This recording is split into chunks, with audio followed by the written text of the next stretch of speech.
Good morning. Good morning. Happy pre-Friday, everybody. And Ted, we're almost there at the end of the week.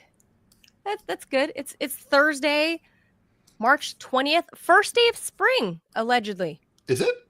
That's what they say. That's what the news said this morning when I got up early, I always thought pre-dawn. it was the 21st for some reason. I don't know. They said today was the first day of spring, and all my inbox was all first day of Huh. spring.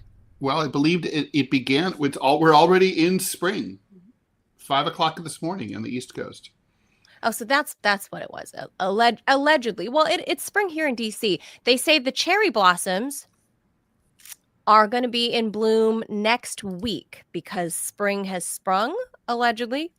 And I was downtown yesterday for my doctor's appointment, and tourist season is in full frickin' bloom because no one can freaking drive, no one can park. No, it's back to chaos and horrid madness. You're even more aggressive of a driver than I am, I think, maybe. Because I used to when we had the show on a certain unnamed Russian channel, it would be like I would hear you on the phone like screaming at your fellow drivers, like trying to make it into park in DC. Oh my God. When it's the moment it's not freezing outside, all the tourists descend on DC. I don't know why. I mean, I was born and raised in the US. I'm interested in politics. I had every reason in the world and more access to go to DC, right? I'd never been to DC until I got a job in DC because it just looks like chaos. It just all the tourists, and I guess I'm scarred from this growing up in LA with Hollywood, obviously, right? So it drives me nuts being around tourists that are like busy looking everywhere as they're crossing the street aimlessly, people looking at their phones trying to figure out street names, and you know how the streets bisect each other through like a wagon wheel shape, right? Because that was Thomas Jefferson's design, right? Yes, and it's very smart. I like the way that smart for war. The street grid of Washington. It's also smart for driving because you can the wagon. You don't have to in New York City. I'm stealing this from a guy who wrote a book called The Strawberry Statement back in the late 60s. But the shortest point between 2 points in New York City and a lot of other cities is like a series of right angles, like a rat running through a maze. But in DC, you can almost be like the crow flies because of those diagonal avenues. Yeah. I get. Although there's the weird intersections with like the triangles, the little tiny triangles. Yeah, no. It's really, and the circles. I feel like Americans have never figured out traffic circles. No, that's just. I love traffic circles, but they don't work here. People are too stupid. That's right. In Iceland, it was fantastic. It flowed perfectly. Here, imagine all the tourists from all around the world and other Americans that come here every spring that cannot navigate the traffic circles, all the wagon wheel directional, they just can't do it. Yeah, they freeze up. Their brain just freezes. They like get in there and they just sort of ride the brakes and they're like, what do I do? How do I get over? They're all like Chevy Chase in European Vacation where they're going around like, there's Parliament, there's Big Ben, there's Parliament, there's Big Ben. There's Big Ben. Yeah. Kids, Big Ben again. He just can't get out of the circle. So that was like my experience yesterday. And yes, I am an aggressive LA driver, and it does not bode well for me that I have to leave an hour in advance because there was sunshine outside, even though my doctor is 8 miles away downtown. An hour. It took me the full hour because I know I have to navigate humans and cars and all the return to work people, right? Mm-hmm. Since the Trump administration, or Doge rather, quasi administration, ordered everyone back. Yeah. So since our shadow president got everybody back to DC, I knew. So it took me over an hour to even get to my doctor's appointment, and then the doctor's appointment, and then another hour plus to get back. And, here we are. That is spring in DC. I'm sure it's similar in New York City. Because again, these are, I say tourist traps, Ted. It's not really, spring is not really tourist season in New York.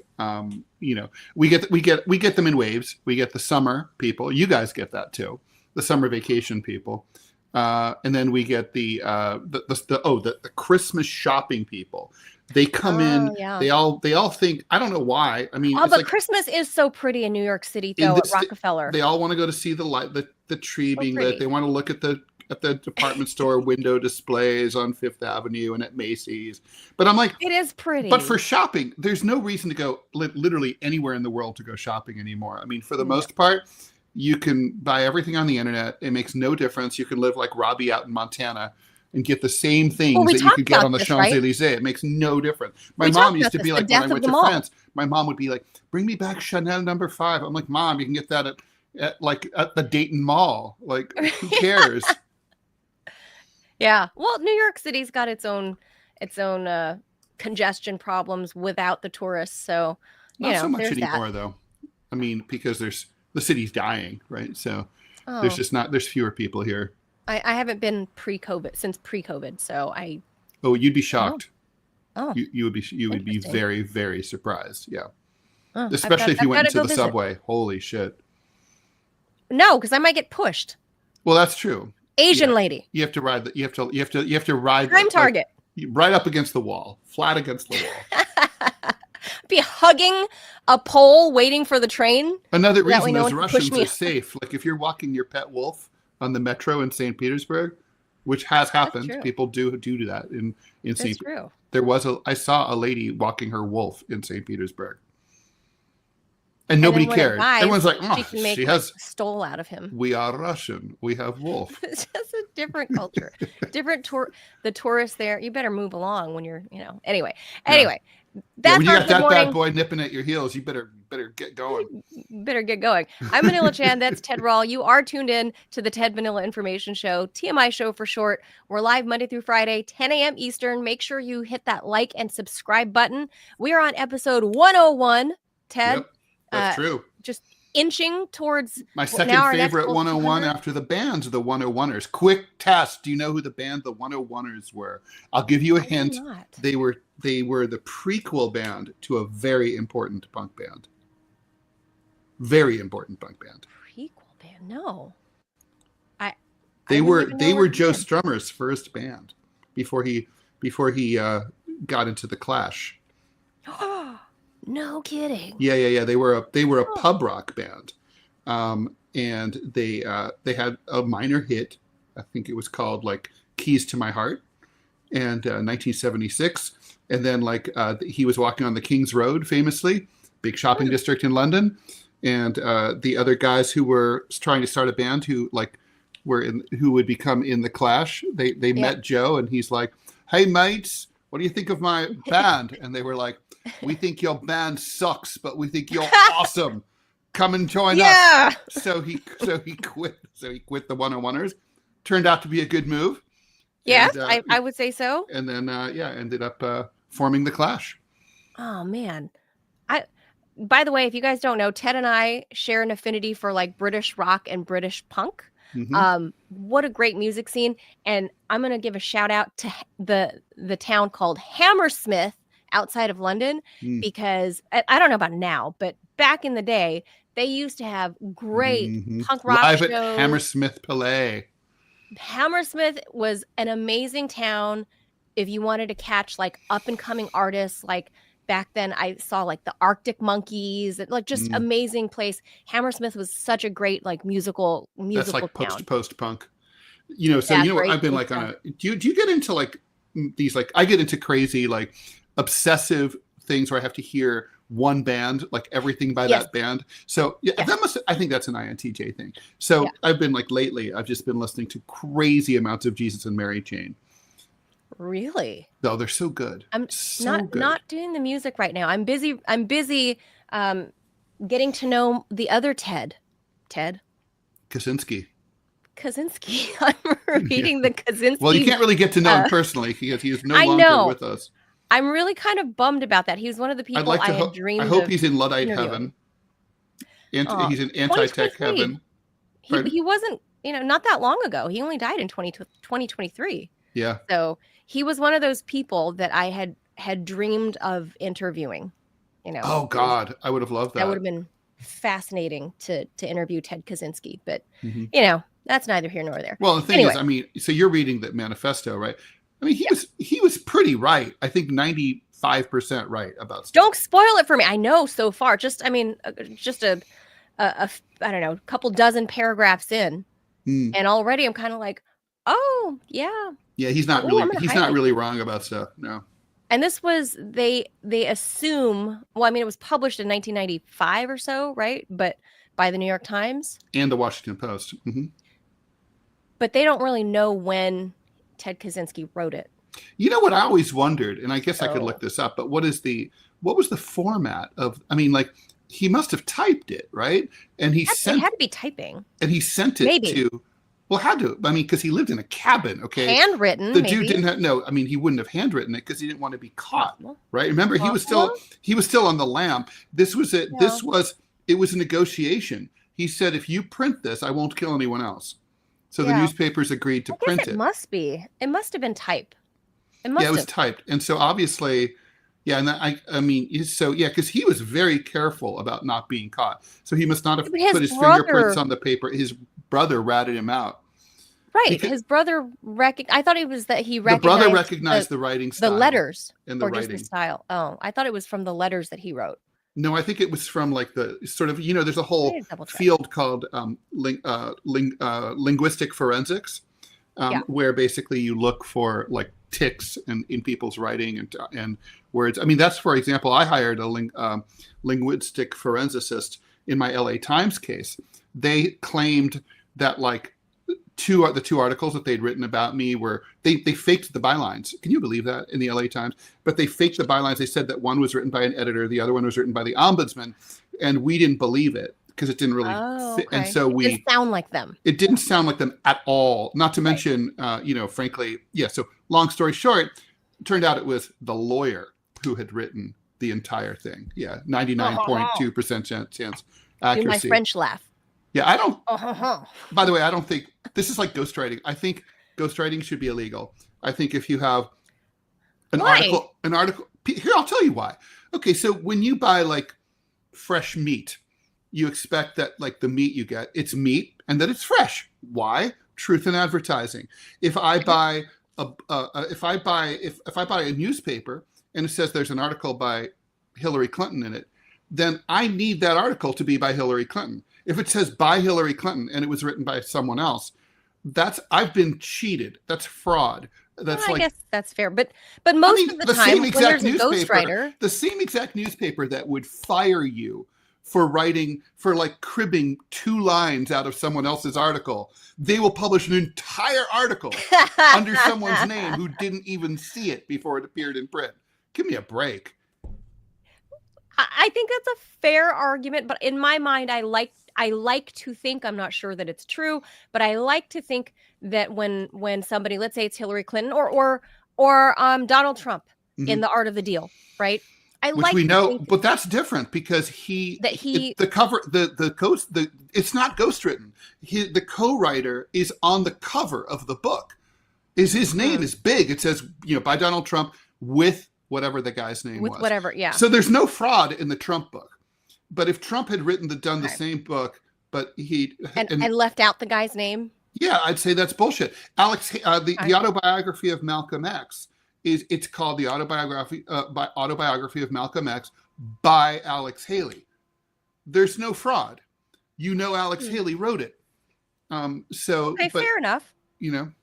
I digress. Okay, fair enough. Yeah, I guess in my mind, like I said, I like to think that even if it's got Hillary Clinton's name on it, that she at least had some say or looked over the editorial process, and it was like, I wouldn't say that. Well, I mean, I think that's more true in a ghostwritten speech, although I'm against that too. But like if the president reads a speech, well, he at least read it because he's reading it. So whereas like I know for a fact that people like Hillary Clinton have articles appear under their name and they never even see them. Fair. So one of my college political science professors was a Reagan speechwriter. So you can't say that, Reagan fudged because he hired a professional speechwriter. Well, speechwriters go back a long time. I don't like it. I think it's a bad practice. I mean, Really? slavery went back a long time too. Lots of stuff is old. It shouldn't be around. But when is a president going to find time to write, let alone just get out there to orate the speech? But well, first of all, write and research. Well, it was a smaller country, but I'd like to point out that Thomas Jefferson, who kind of invented the country, he used to spend back then, 4 hours a day time. personally answering correspondence from citizens who had concerns. And there's so much less federal government to deal with, which I acknowledge ties that. into Doge. That I acknowledge that freely, but I'm just saying that like every president should spend. I mean, okay, let me put it this way: I'm with you as long as we have a no golfing, no television, no movie rule for presidents. If presidents are only working hard, then they say, "Oh, I don't have any time for." Like, okay, if Ted Rall runs for president, which could happen someday. If I run for president, I hear and now attest I will be the hardest working man. I'll be the James Brown of the presidency with less musical talent. I will not be fucking around. I will not be like you will never catch me golfing or going on vacation. See, I don't no Martha's Vineyard for me. It'll be 24/7. Sleep, get up, work for the American people. That's all. No, I don't support bullshit. That. Like, no. I actually don't support that. I actually believe in work-life balance. I believe the president of the United States, whoever he or she may be, at the end of your 4 years, then you can go off. No, but you go on this 4-year hard. The country's a fucking you mess. Get burned out. The country's a disaster because you will be on edge. You will be burnt out. You'll be prone to making horrible decisions, rash decisions, Trump worse with than his we already get executive time, and he's like on Twitter all day. I mean, give me a break. I don't know. Well, he's on Truth Social. It's not on Twitter. However, he's on X too. I believe that there should be little respites throughout the day, and then for at least a chunk of one day during the weekend that a president should just chill. Look, I'll acknowledge that the downtime is important, but these presidents that we've had, they don't do shit. I mean, George W. Bush used to go to Texas for a month. Donald Trump is I don't know about that. He's like on the links. I mean, playing golf, that's hours. I mean, that's not a half hour. The frequency. Okay, I'm gonna defer to your French ancestry. As shit. I'm gonna defer to your French ancestry and say the French do it right. They eat well. They take 2-hour lunches.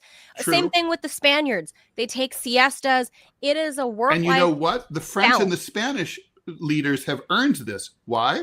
Because they have socialized medicine.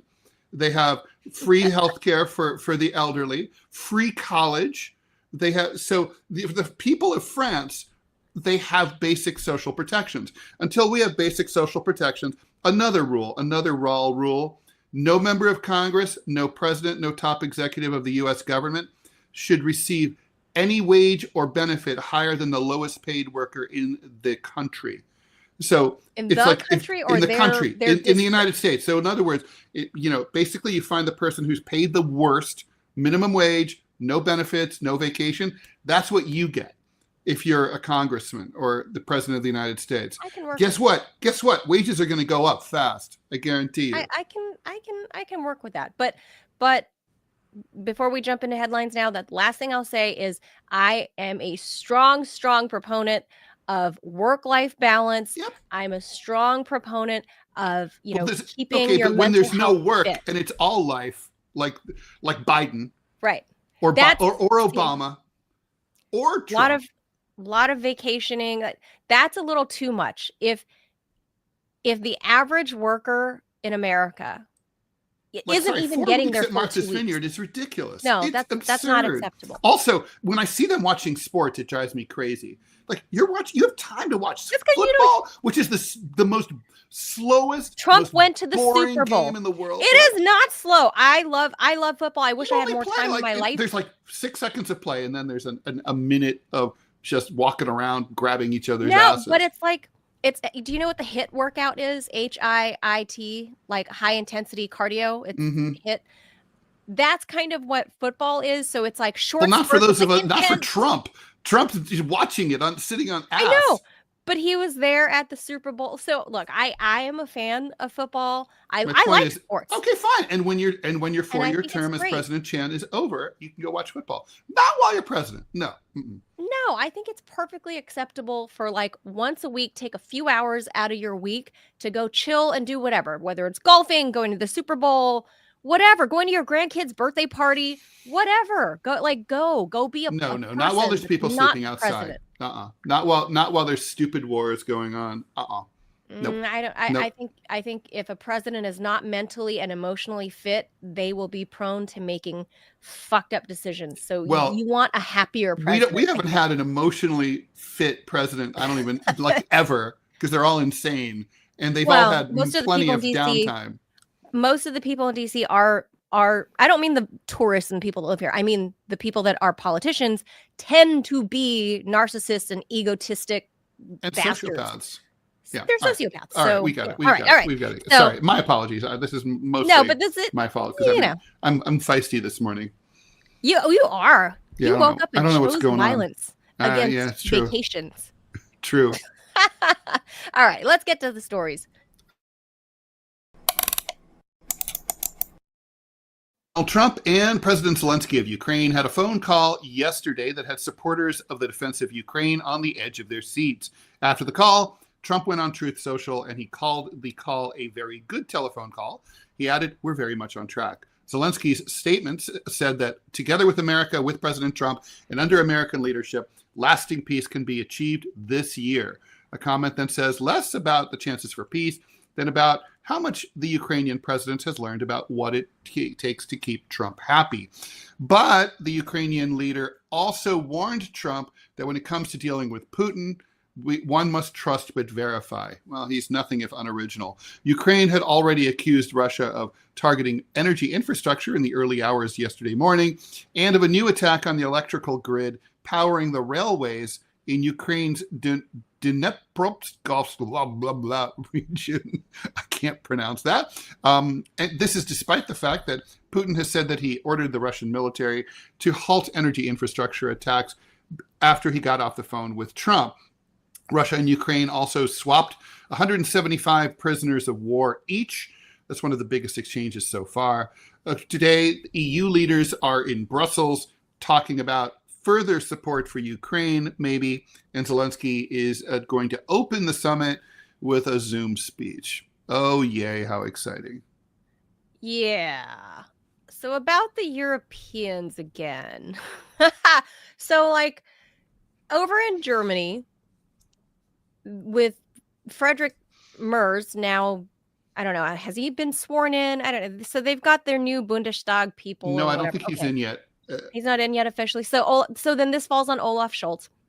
So they just, I guess, on his way out, just like Biden, he just pushes through a slew of bills, and one of them being like $500 million worth of, or maybe it was, I don't know, it was a huge number. I want to say it was $500 million worth of arms agreements to restock and re-up Germany's military capabilities, because a spokesperson for the Bundestag said something like because basically, I'm paraphrasing, but they said basically we can't rely on the United States anymore for our safety, so we're gonna re-up our own supply. I don't know, what are they gonna do? Like build more of these like Leopard tanks or something that are gonna get sliced through by the Russians in a heartbeat and to give to Ukraine? What are they gonna do? And then look at this. These are I don't know if these are family members. I don't know. These guys on screen with the Ukraine draped in the Ukraine flag, they're like 100. They're also wearing military gear. So are these the men that were? But they're pretty old. I mean, it's hard to tell, look at right? The guy to the far left here. In this part of the world, people drink a lot, right? So they tend to look a lot older than they are, and they smoke too. More likely to smoke. Some of them have no teeth. These guys could are like be grandpas. But I bet those guys out on the front lines. Those guys look like, I'd say, in America, those guys are 65. Here in Ukraine, they could be, 40, 35, 38. No. Well, these are guys, we should point out that, many of them were dragged into the meat grinder by Zelensky's draft. Yeah, there you are walking down the street with your pet wolf. Next thing you know, with your cane, you're snatched up by press gang and by goons, and they drag you into a van and drive off with you. I gotta say, I wouldn't go anywhere. That's what we're looking at. I would not go anywhere. I would stay home. I'd be like, it's COVID every day for me. I'm staying home. Zelensky's goons are going into your home and going into the pizza parlors where you're sitting there having a bite. No pizza for me. That's what happened to Luigi, hanging out at Mickey D's. Get that shit to go. Send your wifey out to get it. That's what Zelensky is doing. So obviously, when you're looking at all these old men that are like old and toothless with their head shaved, I would assume these guys just came back from the front line. This one guy right here looks like 100. He's seriously, the average life expectancy in Ukraine, by the way, pre-war, due to complicated health issues and depression and, like you said, drinking, Ted, their life expectancy is only like 67. That's a high. Well, especially when you're getting shot at by the Russians. But now, post-war, I don't know what that life expectancy now looks like. They haven't done a census, Ted, in the last 3 years there. But pre-war, the life expectancy was still very, very low, like 67. It was, and that's up from the worst low during the immediate fall of the Soviet Union, where their life expectancy back then was like shocking for men and women. Yeah, it was shocking 55 54. Or something. Yeah, it was 54. Do you know what the life expectancy was when in Afghanistan when I went in 2000? It was 39. Oh my God. Yeah, I remember. And when I went back looking for my old fixer from 2001 in 2010, 9 years later, and all his friends said like, "Oh, we don't know where he is, but this is Afghanistan. He's probably dead." And I was like, "The dude was 22," and they're like, "And your point is?" Like, yeah, he's dead. Well, that's what we're looking at here. And again, this partial ceasefire we discussed with Mark that aired yesterday. So they're not going to bomb infrastructure. Okay. Well, it depends. Yeah, I think they're defining infrastructure not as like private homes or apartment buildings. They're defining it as schools, hospitals, public buildings, energy, power, power plants and that kind of power thing. Stations, and sure. And look, it is a good start. I'm more optimistic than you and Sloboda. I say that this is going to be a good start. I think that like Trump has made very clear. Look, here's the thing: Trump gets to just decide this. France and England and Germany, they're yapping dogs. It makes no difference if Trump decides. Like Trump has already said, I'm not sending any more weapons. I'm just not giving you any more. So you've got to just stop. The Ukrainians don't really have any negotiating power. As Trump said accurately to Zelensky, you don't hold the cards. It's like, and you know who holds the cards? Trump holds the cards. Putin holds the highest number of cards. So it's like, between the two, that's it. It's over. Basically they're going to, within the next couple of weeks, work out the details for a permanent ceasefire and an armistice. And we all know what the terms are going to be. Russia's going to get pretty much everything it wants with a few little nittering minor exceptions. And that's it. Yeah, that's gonna, so we're just waiting on what the U.S., how much of that the U.S. will give, because it's like, I always liken this to, my experience in the car business. You go, the car dealership is always going to hit you with high numbers, and you as the buyer, tell the dealership, you lowball the shit out of them. You tell them, I'll pay half price for your piece of shit car. I'll pay half price. It's only worth half price. You got 20 of these sitting on the lot. I'll pay half price. And the dealership's like, are you crazy? And then you do the dog and pony show, right? We all know the game. You do the dog and pony show, and there's a little give and take, from different areas of the deal, not always off the price of the car. Maybe they're like, okay, I can't give you this much off the price of the car, but I'll hook you up with a warranty on the back end, right? I'll give you a better interest rate here. So that's how this is going to be with the whole Russian thing. But for the most part, the Russians are going to get what they want. So I have to wonder if they went in going, Donald Trump will give you half price for Ukraine. We're going to pay half price. If I were, I don't know. I just say, I think this is going to work. All right, let's keep going here. Some 80,000 documents related to the JFK assassination were released last night. The order came under Executive Order 14176, signed on January 23rd, aimed to declassify all remaining JFK assassination and RFK assassination and MLK assassination files. For the JFK files specifically, the National Archives put out just over 2,000 PDFs, totaling about 63,400 pages, with a promise from Trump of a total of 80,000 total. So we're not sure, though, if additional releases are forthcoming or if that's pretty much it. The documents primarily are about CIA sources and methods. They don't really, there's not really any bombshell revelations about the assassination itself. Some key takeaways are some unredacted details on how the CIA surveilled Lee Harvey Oswald, particularly when he went to Mexico City in September of '63, a couple of months before the assassination, where he visited the Soviet and Cuban embassies. Experts like Jefferson Morley have noted that the files reveal new information about JFK's mistrust of the CIA, Castro assassination plots, and CIA propaganda operations involving Oswald. However, historians like Frederick Logeval and Kevin Boyle are skeptical that these documents are going to fundamentally really alter the established narrative that Oswald acted alone. He was the lone gunman, as was concluded many, many years ago by the Warren Commission. The documents, while disorganized and kind of hard to get through, are offering historians and researchers granular details about how espionage worked at that time of our history, including operations like the CIA's Operation Mongoose against Cuba. There were so many outlandish assassination attempts against Fidel Castro that it would be hard to count. There was the poisoned cigar, the exploding cigar. I was going to say, boom.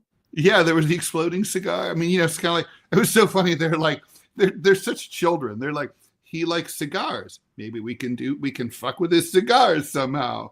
Although, that's kind of like what the Israelis did to Hezbollah, right? They fucked with their pagers. And so, that's kind of like, it's like blow up Ted Rall's pen or something. I don't know. Yeah, right. This is like, blow up Manila and Ted's microphones. Like that's how it would work. Amazon, Manila. We see Manila has ordered a new microphone. let's poison that. Can we intercept that for a moment, please? Yeah, that's an idea. Kaboo! Yeah, live on air. But okay, so I don't know about you, Ted, but the assassination happened before you were born, long before I was born. Incorrect. I was born 2 months before the assassination. Really? Yeah, I'm born August 1963. Mm-hmm. Oh, okay. So I don't really remember where I was. Right. I was probably shitting into a diaper, no doubt. In a crib somewhere. Mm-hmm. I mean, that's like me going. Ohio. Yeah, I was still alive when John Lennon was alive. Mm-hmm. Not by very much. The people. But, technically, mm-hmm. I was alive. So, okay. Again, I gave a spoiler alert to our Rumble room and spoiler alert. Now you've read the article. There was nothing. It was a big fat nothing burger. Granted, nobody has been able to go through 80,000 documents in the past 24 hours. No, I don't care how many teams of reporters you have at the AP or at ABC or wherever you're at. There's no way. It's going to take a little while to go through everything. It's going to take weeks and months. One of the things right away that was noted, though, was that some of the names, social security numbers, and addresses of who were then back in the day young staffers on Capitol Hill that worked either on the Warren Commission or somehow related to the Kennedys, assistants and what have you. I mean, they would have been young people, right? Like college age, right? Mm-hmm. Some of those people are still alive, but their names and social security numbers, oops, got released. How did, if anything should stay redacted, it should be that. You shouldn't accidentally dox people who are now old people that were young It probably staffers. never occurred to them. That's so funny, right? I mean, like a lot of people, like my father was born in 1928. He's still alive. I mean, there are lots of people who, as you point out, if you were a young staffer, I mean, one thing that a lot of people don't know about Washington and the Beltway is that it's run by 20-somethings. They do all the work. People in their 20s are all the Capitol Hill staffers and everything. They work for all the congressmen. Like the country is running because of 20-somethings. So, I mean, if you were 20-something in 1963, right, there's a strong chance that you're still alive. Really, truly. So, yeah, I mean, you're old for sure. Right. But you're not that old, Right. You're still alive. And many of these people are already speaking up to the press going, what the hell? I'm in my 80s on Social Security, and now out of nowhere, my Social Security, because, the press has contacted these people to say, hey, did you know that your Social Security number was released in the JFK files last night? So how this all happened was because when Donald Trump, the night before, Donald Trump was at the Kennedy Center, right? And he opened his big fat mouth like he normally does. He opens it and says, oh, yeah, I'm going to release the files tomorrow. Mm-hmm. And then the staffers didn't, that wasn't on the docket for them to do this week. And so they were like, oh, shit, we have to release them. Mm-hmm. So they released all this stuff because Donald Trump said it has to be, because he put his foot in his mouth and put this rush order on releasing them. So sensitive information like people's Social Security, I don't care if you're dead or alive, you shouldn't dox people's Social Security numbers. That's how identity theft happens. Sure. Post-mortem. And obviously elderly people have a harder time dealing with identity theft. They have to navigate. They have to navigate the system, and it could it could be a real problem. Tangentially related, Ted, is for me that was like the biggest bombshell so far of the news to come from this whole 80,000 doc release, was that the accidental doxing of scores of old people who were still alive that worked on the Hill when they were young, the accidental doxing of them. But tangentially related is Elon Musk's Doge closing down dozens of Social Security offices all across the country because they're not renewing the leases on the locations of these little satellite offices, right? And so all these old people all over the country, 25% of whom have never used the internet before a day in their lives, that are on Social Security, have no means to access getting their problem solved or whatever, because these local satellite offices are being shuttered. So it just kind of makes me think of that, where I'm like, oh, great. So you dox dozens of these old people who are still alive. And now they can't use the internet to solve their problems or whatever, or because they don't use the internet, but they can't go to the office, rather, the Social Security offices, because you're shutting down dozens and dozens of offices all across the country. So that's good news for old people. Ted? Well, that does suck, and I'm sorry about that. This kind of, I got to say, this is not a Trump issue. This is a National Archives issue. They ought to have, been more careful. My experience many, many years ago, doing research at the National Archives, was that they were very careful people. But I don't know how that's changed. We should talk about the other. I would say I would take issue with the idea that that's a bombshell. I'd say that's more just like an oversight. I'd say there's no bombshell. That's the only bombshell. That's my point. There are two takeaways that are interesting. First of all, Arthur Schlesinger Jr., who became a historian. He was a high-ranking staff in the Kennedy administration, and a close confidant of the Kennedys. I met him. Isn't Caroline Kennedy married to his son? Yes, that's right. Arthur Schlesinger was most famous to most Americans for his best-selling book, 1,000 Days, which was a comprehensive history of the Kennedy White House.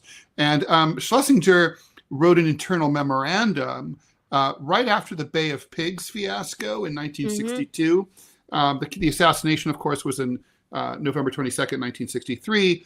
And after Bay of Pigs, basically what had happened here very quickly was that the CIA had a leftover plan from the Eisenhower administration to invade Cuba and overthrow the communist government of Fidel Castro.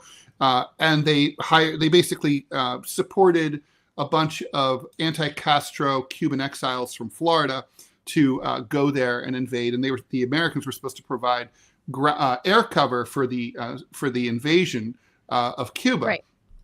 It failed because basically there was just half-hearted air support, if you could even say that, and basically very in short order, all of the American-backed right-wingers were all arrested or killed by the Castro people, and it made the U.S. look really stupid, weak and mean and stupid, which is the worst possible combination that a country can look. Anyway, after that, Schlesinger wrote a memo. It was just released in the files, talking about just how the administration hated the CIA because the CIA had brought this leftover plan and had assured JFK that it was a winner. And then he ended up it was the biggest debacle of his administration. He decided, so they were just like, so basically there were plans afoot to overhaul the CIA and reform it from the administration. Probably that's something Trump could identify with, and because he has similar interests. So basically it was about the Kennedy White House dealing with the deep state. And Right. and it's kind of fascinating. And it does, for people who've followed Kennedy assassination theories, one of them has always been, well, maybe it was the mafia, but a lot of people have looked at the CIA. The show The X-Files strongly stated that it was the CIA that they thought had killed Kennedy, or at least had something to do with it. So this would sort of will probably feed in to the conspiracy theorists who believe the CIA was behind the assassination by saying, like, look, maybe the CIA was paranoid that they didn't want Kennedy up their ass, so and they thought they were going to be defanged, so maybe they decided to whack him.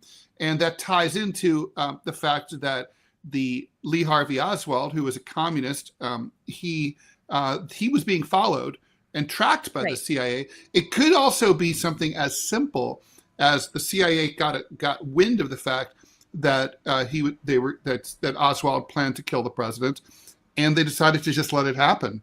One would not completely shock me.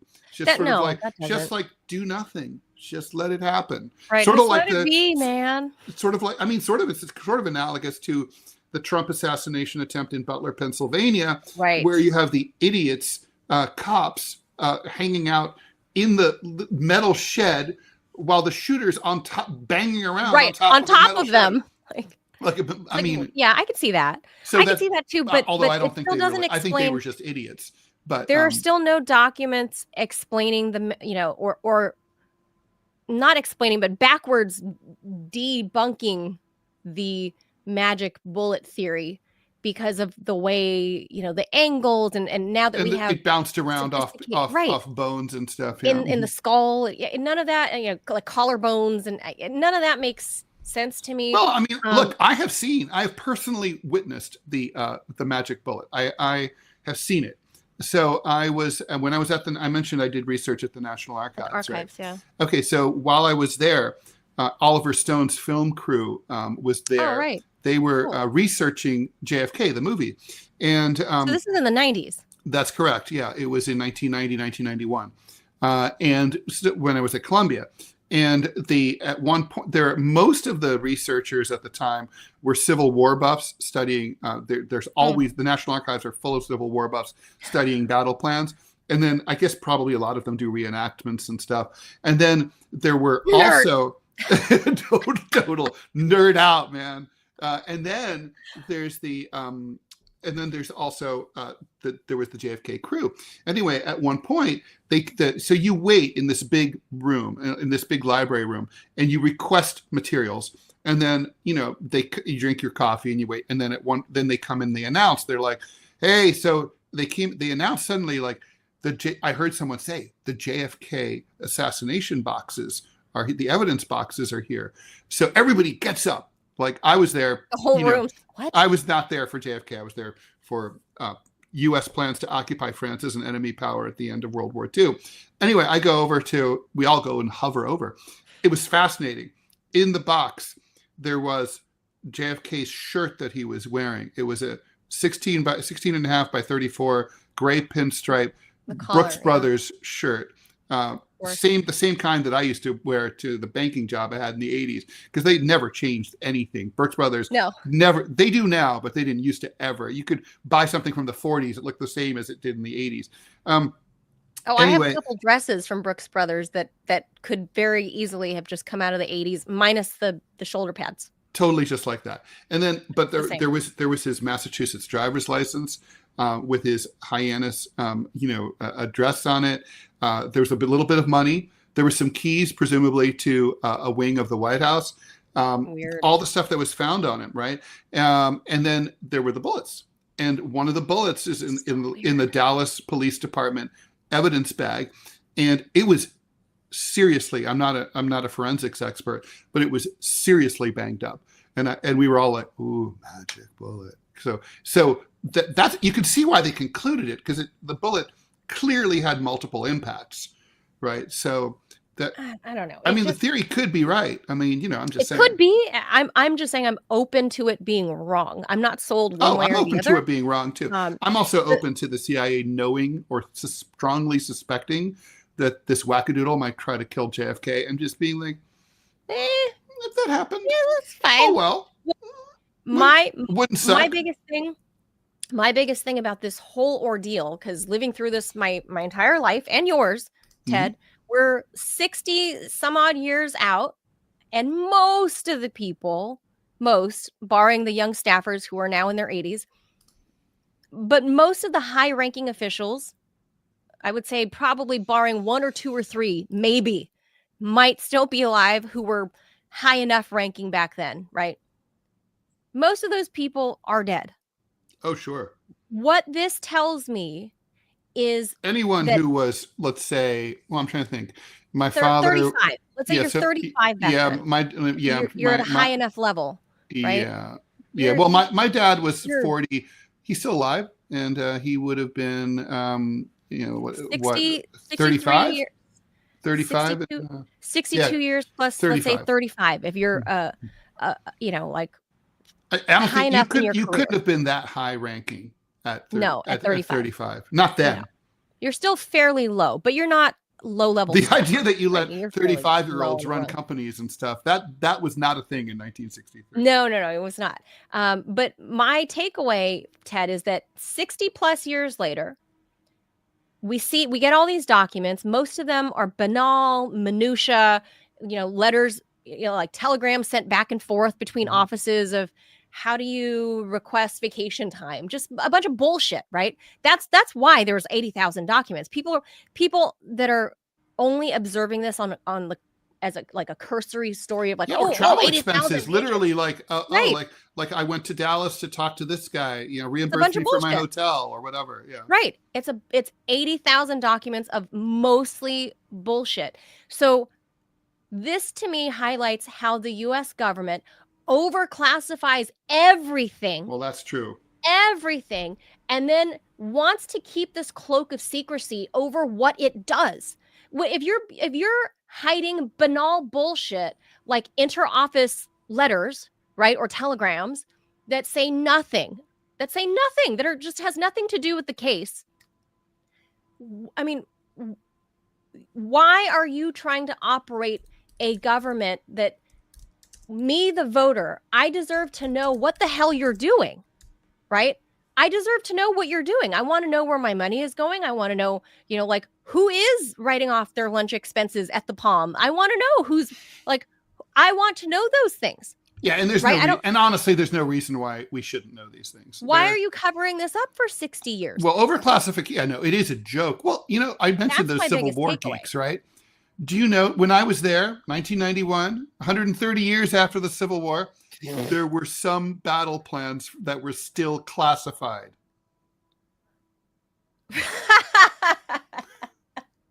Yeah.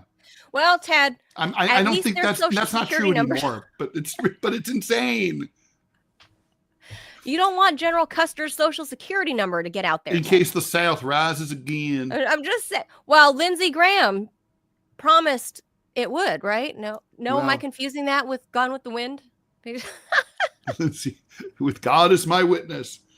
Oh my God! I think we're done with that. But what do you think? We're done. Yeah. All right. There was nothing. There's just nothing, and we just see that the U.S. government wants to operate under a cloak of secrecy, and I don't think the Trump administration is. It's interesting, by the way, that everybody focused on the JFK files. I think there's more unknowns about RFK than there are about JFK. And there was only like 2,500 documents or something released about RFK, and still there's a lot to be RFK Jr. does not believe his father was killed only by Sirhan Sirhan, or even killed by Sirhan. He thinks Sirhan Sirhan was innocent, although I don't see how that's possible. He was caught in situ, right? I mean, so yeah, like I don't know. So I'd like to see more about that, but the promise Trump made was to release JFK files.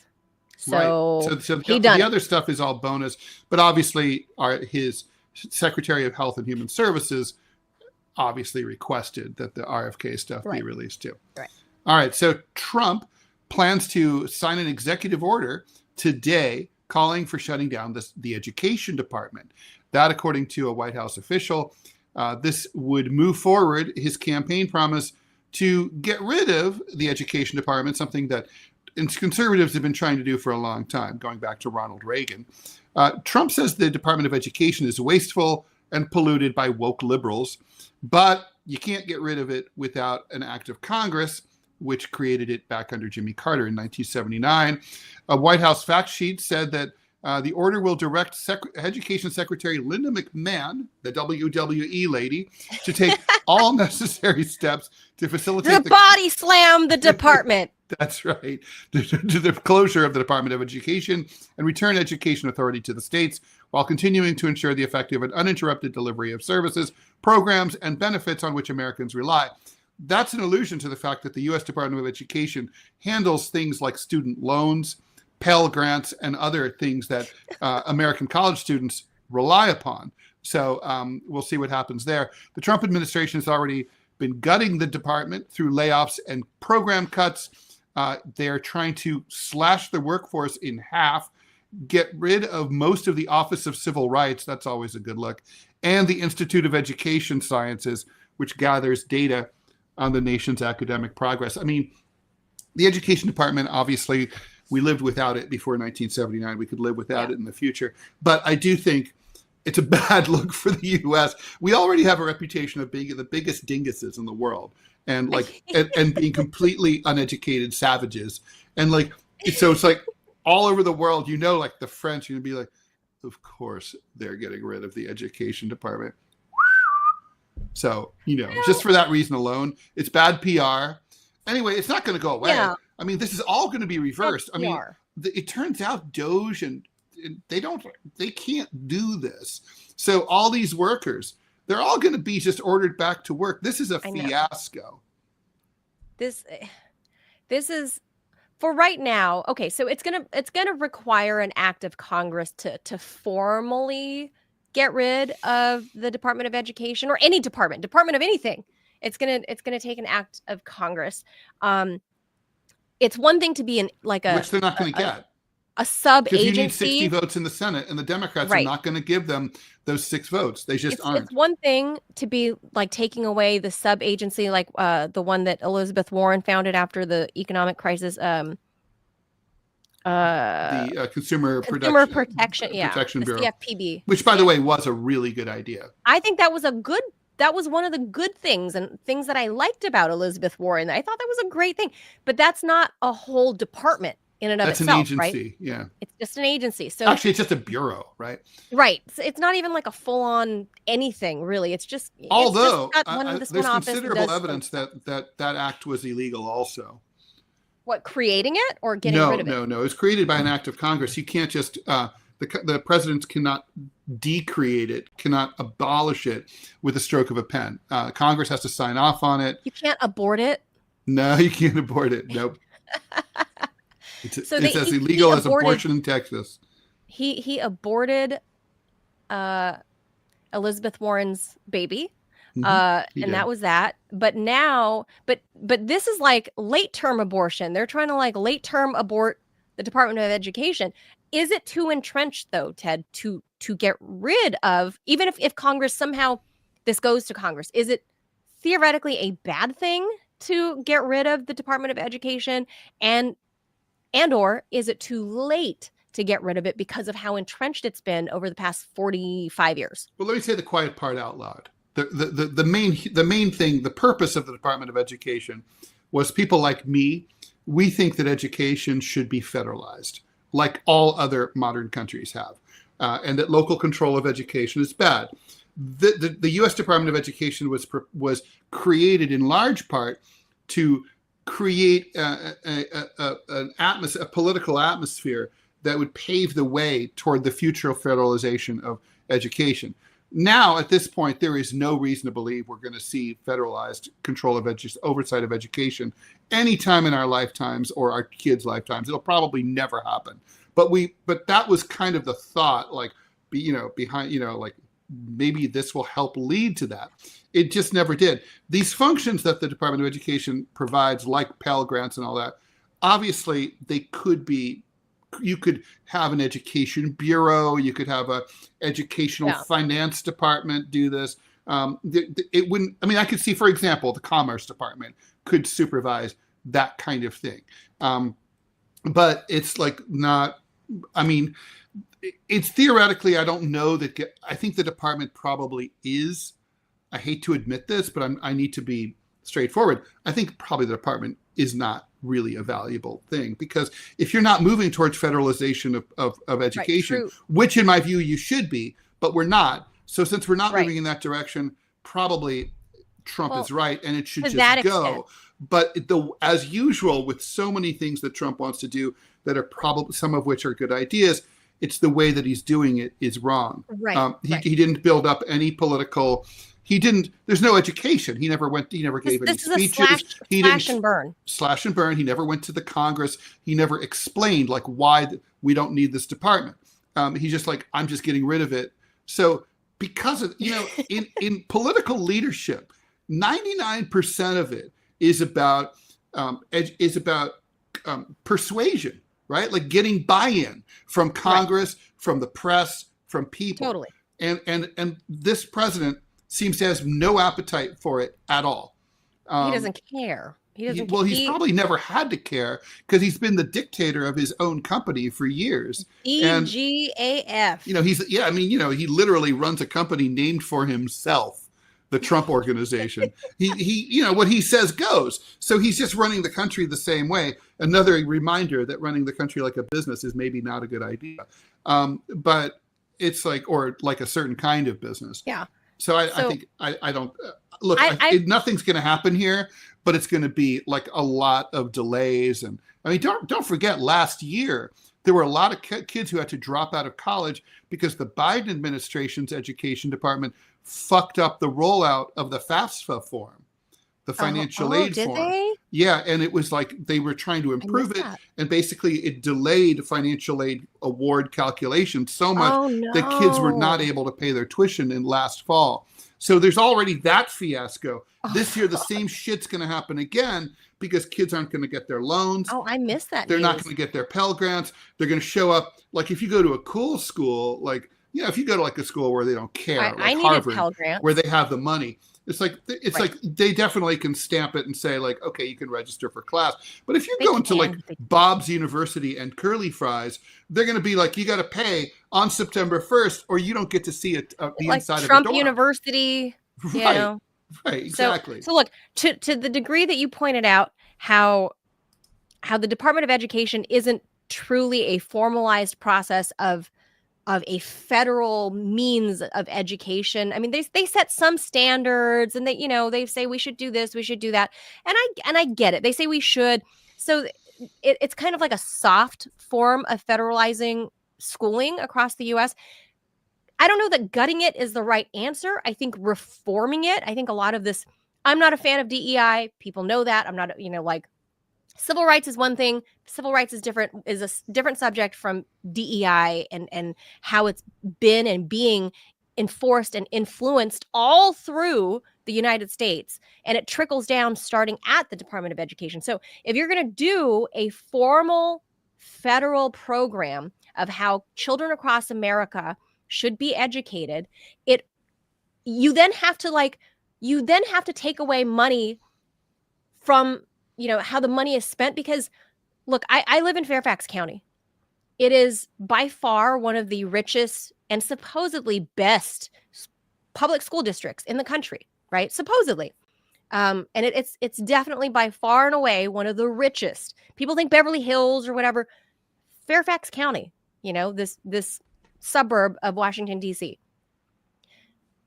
The access, what our schools look like compared to the schools I went to in Los Angeles are far and away. I mean, not only in great physical distance, Ted, but how the schools out here are equipped versus I can go home right now. One of my cousins is a third grade teacher in LA at LAUSD. Every fucking year, I have to help not only donate supplies to her, but I have to help her with like different, whether it's a book drive or, supply drive or whatever. Every freaking year in and year out, I help her. I donate money because money is poorly spent from district to district. Of course, that money, comes from real estate and it comes from other, some of it comes from your local lottery in your home state. So if you're going to federalize the school system, like truly federalize it, then you're going to have to make a big socialist jump and say, we're going to pool everybody's percentage of their, real estate taxes and their state lottery tax money and all, we're going to pool it and equally distribute it to every fucking local municipality. So every fucking kid has a goddamn chair to sit on, has a book and a computer to use. So until we get to that point, gutting this, I think it's just making it fucking worse. And I think because I'm a mom of a little one, I can see the disparities, right? Between the children like my son who would be considered the haves versus the kids my cousin is teaching that are the have-nots. And it's fucking sad, Ted. And the Department of Education does nothing to equalize the playing field for these kids. There's no equity. There was no. France has equity. There's it's fascinating. No equity. Like I've done book tour in France, and I went to a lot of public schools and lectured there. And what was interesting to me was I went to schools in a really, really terrible slum of Marseille, and the school, the exterior and the inside of the school, and the quality of the teachers was identical to one in a really highbrow neighborhood in Paris. Wow. There's no difference whatsoever. And in fact, the teachers in France the public teachers, they're rotated. They're assigned by the National Ministry of Education. And you don't, it's not like, let's say you live in, blah, blah. Fairfax. Let's say you live in Fairfax, Virginia, right? You're as a teacher, they can't send you to the other side of the state by the West Virginia border. In France, they could. In France, they'd be like, okay, so thank you, Teacher Manila. You've been here for a year. We need you on the other side of the country. You've got to go teach in Medford. Like traveling nurses. Medford, Oregon. Yeah, that's where you're going. And like it or not, they adjust your income to the cost of living to where you're going. Wow. But basically, it's like being a soldier. It's like being a soldier. You go where they assign you. You're based where they tell you, and also they rotate all the teachers quite a bit so that they all have experience teaching in like the countryside, in the cities, in the suburbs, different parts of the country where there's minority languages being spoken. France is people don't always think about that, but there's Basque, there's Breton, there's Occitan, and so on. So, right. If you're downtown Paris, you're going to have right now exposure to a lot of Black and Arab kids, African kids. Yeah, they're right. Well, hello, African kids. Yeah, from the former French colonies, a lot of them. Yeah. Yes. But yeah, I agree. So unless you're going to make a big step, a drastic step like that, you can't just go and because of Doge or whatever, just shut this shit down. And I have a friend who is Dutch and his wife is American, and I asked if he was gonna, when they had a kid. I mean, his kid's probably like 10 or 12 at this point. But I when he was very small, I asked, so what are you gonna do with your son? Are you gonna have him, like, where do you want him to go to university in the U.S.? Like something like, Harvard, or you want to, like, what are your hopes and goals for your son?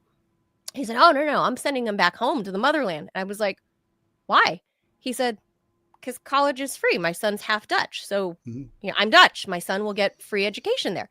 And I was like, oh, okay. So what's the Harvard over there?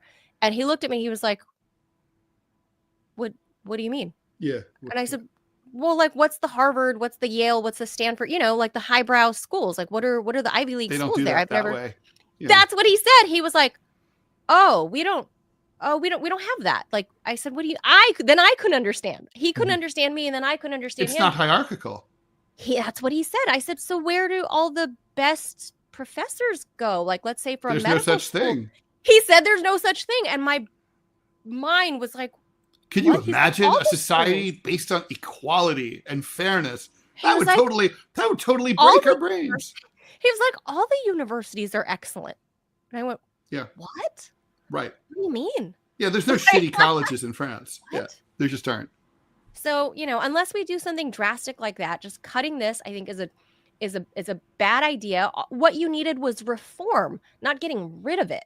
Like reforming its powers, reining in what it can do, putting strict guidelines as to where they can spend their money, not just having Linda McMahon body slam the job that she just got. Like, that's all. Okay. And aside the slew of issues affecting the Doge, Elon Musk's status as the leader of Doge is looking a little more problematic. Hours after Musk revealed his plan to shut down USAID, also known as the Agency for International Development, a White House official revealed that Musk had a unique work status in the Trump White House. He is a special government employee, they said. Then, later in March, Trump went out of his way to say, I signed an order creating Doge and put Musk in charge. But the official White House position is that actually someone named Amy Gleason is the acting administrator of Doge. Now there's a judge in the U.S. District Court in Maryland, Theodore Chuang, who has added his own complicated legal wrinkle on this already convoluted tale, ruling that Musk's oversight of Doge is probably unconstitutional.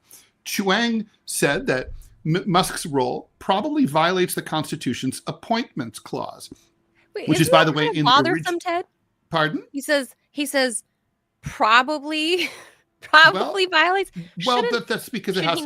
When a judge says that, what they mean is, at first glance, this looks stinky and bad, but I'm going to do a super, super deep dive and really see if that's the case. Okay, so that having sat through a lot of legal hearings, I've seen that sometimes judges change their mind. They're like, oh well, upon further review, and after I got the big pack of money in the bathroom, I changed my mind.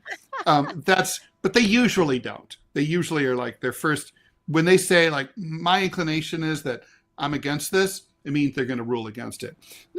So Chuang said that Musk's rule probably is against the appointments clause, which is the original language of the Constitution, because the billionaire has exerted authority that only a properly appointed officer, that's a job description in the Constitution, can carry out. Chuang said that this means that Musk's activities at Doge are unconstitutional because he was never a properly appointed officer who was approved by the U.S. Senate, right, in their advice and consultation thing. Therefore, Judge Chuang ordered that some of USAID's operations be brought back to life, and they've prohibited Musk and Doge from going after USAID any further. I predict that the whole thing, for the most part, everyone's going to get their jobs back at USAID. It's going to be like they're going to have to put the sign back on that they took down. So stupid. Just so. I mean, to some degree, I'm right wingers will say that this is the deep state protecting itself and its prerogatives, and they will have a point. But the point is that bureaucracy is deeply entrenched. Correct. so to pull out, if you've ever tried to pull a deeply racinated tree, to deracinate that fucker from your lawn, it's hard work. You can't sort of like look at it and hope that it blows over in a storm. Even if you know have to the dig tree, a deep hole. Even if you know the tree is fucking sick and it's diseased, still hard to get out. And it's poisoning the rest of your yard because it's disease, it's spreading. It's still hard to get out that tree's roots, especially like it can affect the foundation of your home. This is that. And Elon thought he was just going to chop off the tree. He's going to Abe Lincoln this shit and chop it down. Obviously showing that he doesn't know anything about how the government works. Of course, he's not an American, but, still. Well, he's a naturalized American, right? He's by far the most powerful African American, though. That's true. By far. And finally, a computer scientist who tried to, I love this story, who tried to register an artwork that credited an AI system as the sole author has lost his appeal as of Tuesday. A 3-judge panel for the Court of Appeals for D.C. Circuit Court unanimously agreed with the U.S. Copyright Office that AI software developed by Stephen Thaler cannot be granted authorship. Copyright law, according to Judge Patricia Millett, who wrote the opinion, requires all work to be authored in the first place by a human being. Now, Thaler argued that copyright laws, which are also in the original language of the Constitution, are woefully outdated, and that laws ought to change copyright to copyright works made by generative AI software that he called the creativity machine. He also said that judicial opinions from the Gilded Age could not settle the question of whether computer-generated works are copyrightable today. Nowhere in the Copyright Act is author defined, Thaler argued, leaving room for the courts to say that the statute allows AI-generated works to get copyright. He used the dictionary definition from Merriam-Webster of author to try to make his case. Thaler invited the court to land on a looser interpretation than the Copyright Office has made so far. If the court did not take his side, he argued that artists will not be incentivized to use AI to produce creative works, which would defeat copyright laws. I mean, that is an interesting argument. Nothing in the Copyright Act requires human creation, Thaler argued in court last January, that according to Reuters. What the Act's language indicates is that when an entity, a natural person, a corporation, a machine generates a creative work, that entity is the author. Judge Millett said, no. She said statutory construction requires more than just finding a dictionary definition. Perhaps most glaringly, the duration of copyright is typically limited to the author's lifespan or to a period that approximates how long a human being might live, Millett wrote. Like, I think it's 95 years now. Of course, machines don't have lives, nor is the length of their operability generally measured in the same terms as a human life. Like Popeye. Talk about Popeye. Right. Additionally, the judge said that the statute allows copyrights to be transferred to survivors, like your spouse or your children, after you croak. Machines don't have spouses or children, at least not yet. And it also refers to authors' homes and nationalities, which, of course, machines also don't have. And critically, authors granted copyrights have intentions, whereas machines lack minds and do not intend anything, Millett wrote. So I have a feeling that they're both right here. I think Millett is interpreting the law as it currently stands, but I think that the AI, the plaintiff here, there's an argument. He's pointing out a problem with a potential problem with the copyright law, in that this is an issue that probably Congress needs to consider. And hold hearings and get some experts to come in and talk to them about, because if we want people to use AI to make things, I guess the question, let's say as a cartoonist, I were to have AI make half of a cartoon. Let's say I feed all my characters up into it and I have it make something. I mean, the point is, should I only get half paid because it's only? So, I mean, the point is, there needs to be. Photoshop helps me make my cartoons. But I colorize in Photoshop.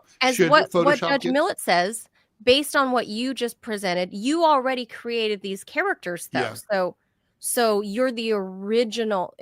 Based on what she's saying so far, your works would be protected even after you gave it to AI to do other things all with. right, but this is a machine. This is the question here: is the person used a machine to make something, right? It's a prompt. Invent completely fresh.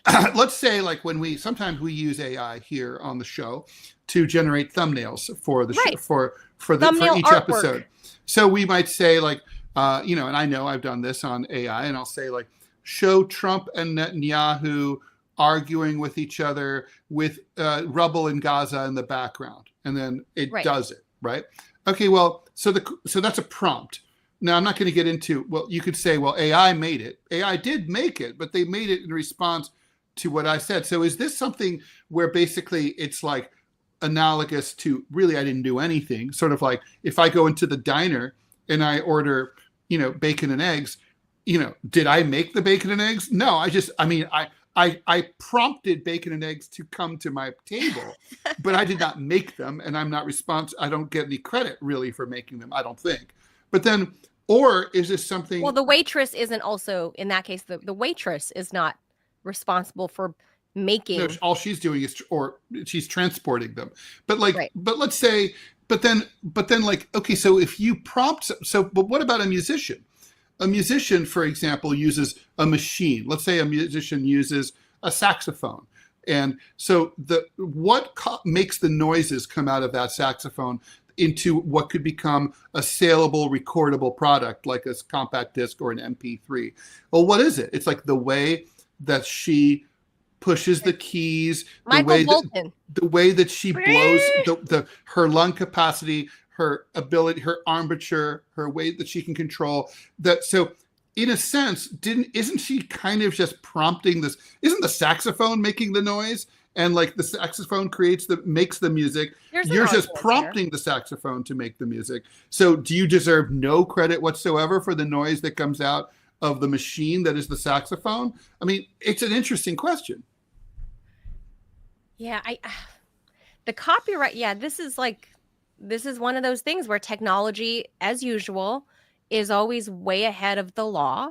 Always. And the people who are there to serve as the arbiters and interpreters of the law, such as Judge Millett, maybe, this hasn't been subject matter that she's given too much thought into, right? Like this is like a new case brought to her and she's like, what the well it sounds like she has given thought to it. I mean I think she's basically, look, a judge isn't there to make new law, although they should sometimes do that. I think what about these EFTs, Ted? What about EFTs? These EFTs are going for like hundreds of thousands of dollars. This is fucking bullshit digital creative art or whatever that are said to be, we're looking at like, for example, Edward Munch's there's a strong leak, but I've looked into this, right? Because I was approached when there was that whole artwork? I was approached about doing them of my cartoons. So I looked into the legalities here. That's effectively the same as making prints, right? There's no difference legally between, it's a limited edition digital rendition of art, let's say in this case. So let's say I print out 75 copies of my cartoon, I sign them and number them and I sell them. Okay, and it's like limited edition print, 75 run Ted Rall cartoon. Okay, that's exactly the same as these, these things you're describing. But what Judge Thaler is trying to, what the judge here is trying to say, Miller, what she's doing is she's just interpreting the law as it currently stands. She's saying like, I don't have an opinion about whether or not this should be the law. It's just that this is the law. The copyright is very clear. It has to be a person. I think she's right based on the way it's written and because of the definition of like how long copyright lasts. It's just based on a person's life and stuff like that. Because our laws, just like the whole Popeye thing, right? But then you get into my question about like if you prompt a machine. I'll give you a better example than the saxophone. Let's say you program. I have a friend who's a very, very famous musician. He scores movies, makes millions and millions of dollars a year. This guy, what is it? He only uses electronic music. He programs a computer to generate that music, right? So he doesn't even like have sort of like the natural talent of blowing into like a saxophone and shit, like different synths. It's programming. It's exactly it's programming. It's 100% programming. Well, but it's still considered original score. It sure is. It sure is. So, So let me ask you what's the difference between what is the difference between prompting AI to generate? You create can prompt something AI for you. You can prompt AI to say, create a news jingle for a podcast involving an incredibly handsome cartoonist and his incredibly brilliant sidekick, and it makes it right. Ours wasn't like that. Ours was made by a person. We had by humans. Yeah. Right. But the point is, although that person, I believe, programmed the electronic music also. So is that copyrightable or not? I think, well, we had a debate about this. Clarity is YouTube. We did. Clarity is needed. The law is not clear. And I. So what about I think we're going to go back and say Thaler's ahead of his time. I think this is a brilliant argument to be brought. I'm glad it has been brought because this brings up copyright to the 21st century. It needs to be, because and you too, because you're a journalist too, and me. And I've actually been thinking about using AI to, like, for example, create Ted Rall memes. So let me give you an example. So do you remember the comic strip Shoe by Jeff McNally? It was a nationally syndicated comic strip, hundreds of papers. Anyway, it involved like birds who are all working at a newspaper together. Okay. Oh, anyway, I didn't know that was the name. So Jeff McNally, he had 3 ex-wives. So he had 3 alimony payments to make. He was not a very good husband. So every time he got divorced, he would create a new comic strip to pay the alimony for the ex-wife. And so Shoe was for one of those. He wanted to make it as easy as possible to create. So rather than do what, say, Scott Stantis does, which is to sit down at a piece of paper or on an iPad, draw the cartoon, what Jeff did and was that he created stock characters in poses. So he had stock locations. You do this in animation all the time. So there was a bar where they always hung out. He drew the bar. And then he drew one of the birds, another one of the birds, different angles. The bird's pointing left, he's pointing right, half, straight on, half, 3/4, so on. And then he cut and paste, he Xeroxed them, and he cut and pasted them. This is back in the 70s and 80s. And he cut and pasted them onto a piece of paper. It was faster than drawing them. And so basically, you could do the equivalent in the modern age with AI. You could upload all your stuff and then tell AI, take these elements and show them in Gaza. And do this. Right. Show them. So here's the question. Is that copyrightable? I mean, yeah, it is. It is totally copyrightable. It should be, because it's my characters. Or more accurately, it's trademarkable, but is it copyrightable? But again, this is you guys creating, you had original characters that you as human beings had already invented and fed into the machine. But the next argument would be, for example, with more media companies, such big ones such as Bloomberg, right? Or even AP, starting to fuck around with generative AI, publishing articles. Yeah. Is that defensible copyrighted? Right. I'm not sure. Can you fuckers stop me from using, I go to the AP website and it says, created by AI or whatever, and I lift that entire article. I think that the judge is currently saying, Judge Millett saying, that's not copyrightable. AP, you're not copyright. Now let me use another cartooning analogy because it's simple. So there's a comic strip called Get Your War On by a guy named David Rees. And it was very popular after the invasion of Iraq. Okay, so he used clip art to do the art. Okay. So, you buy clip art like at the time from off the internet, or you could go to a stationery store. And, it's kind of like vaguely 1950s and sort of, like office worker types. And all that David wrote, he added balloons. All he did was change the dialogue. It's the same art every day. Same art. And it's not even his art. More to the point, he never created the characters. All he's doing is writing. Is it copyrightable? It is copyrightable because it's the synthesis of that he created between his writing and but he can't copyright the art. The art's not his. The copyright, he's using the art as a part of a license that he paid when he bought the clip art. Clip art, that's how clip art works. So you see, I mean, I guess the question here is the clip art, if you prompt AI to, let's say, generate an image. Like this, Edward Monk's The Scream. Right, but Edward Monk, that's already, but that's different. Let's say you said, hey AI, create a picture of Donald Trump in the style of Edward Monk's The Scream. Is the resulting image, is that copyrightable? I mean, I don't know the answer. I don't think it is under this ruling, but maybe it ought to be, because that's an idea. That is an idea, right? You are bringing something to the table. It's not like AI farted it out. Right. The AI is just sitting there generating images for no reason. It required you as the specific human being with that idea using this tool. So, I get that Judge Millett is operating based on existing law for copyright. And I would be on the side of Thaler here, where this needs to get punted to Congress and they need to move forward to say that AI is a tool of artists and a tool of other creators.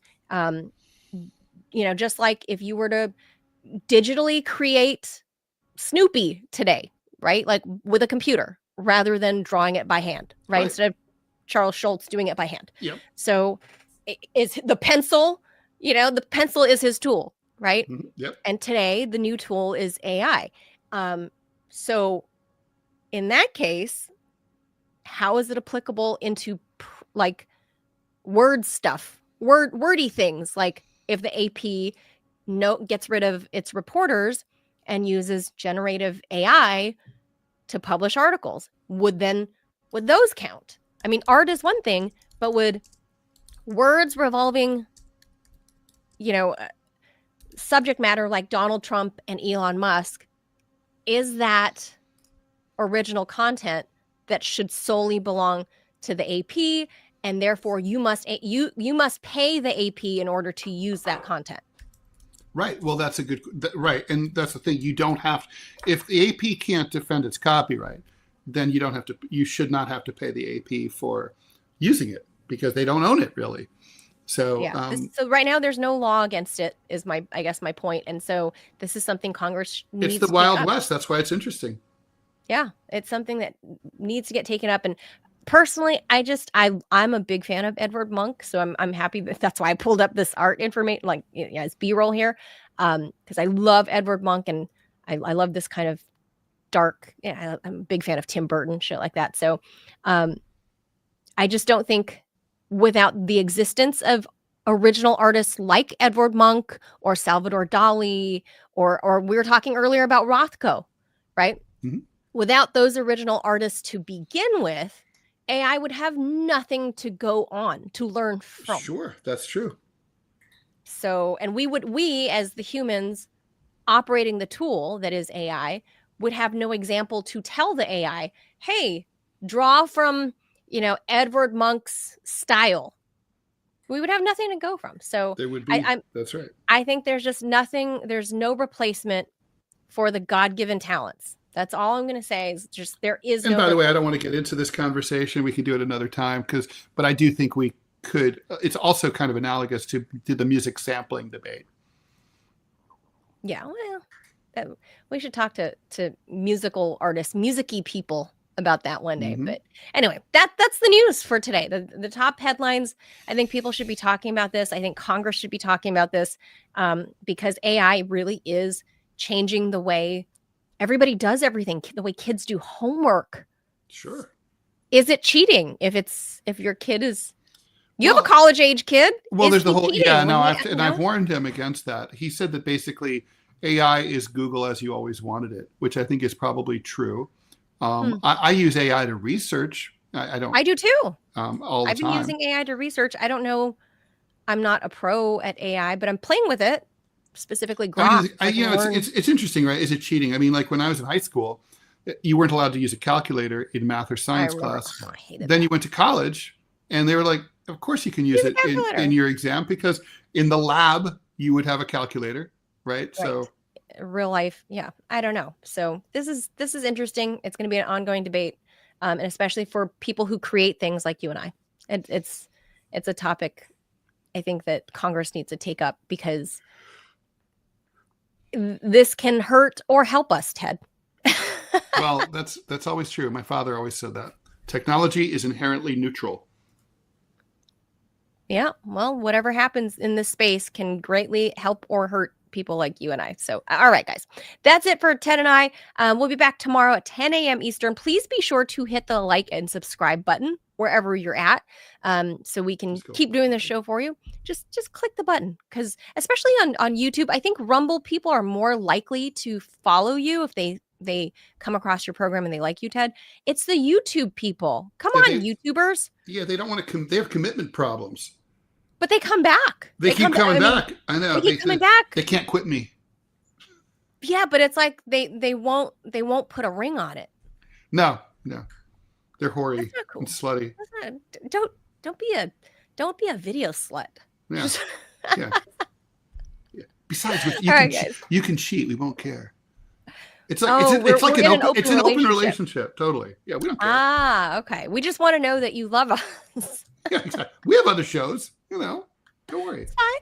We're good. We have an understanding, guys. Just hit the like and the subscribe button. We can be in this open relationship. It'll be like I know what's up. You know what's up. Yeah. Oh, no, not for Hillary. Just Bill. Well, it's not. Look, she kills her lover, so there's that. Well, maybe. Probably didn't happen. Maybe. Oh, I don't know. No, it didn't happen. That's for another day. That's what they say. For another day. But I don't think so. Yeah. But she's innocent. Maybe. Hillary Clinton is a wonderful woman, Ted. What are you talking about? Wonderful, beautiful. Wonderful. We intelligent, love her. Kind. And the election was so stolen from her. Non-warmongery. Yes. Totally. Mm-hmm. All right. We'll be back mañana. Adios, amigos. Bye. Bye.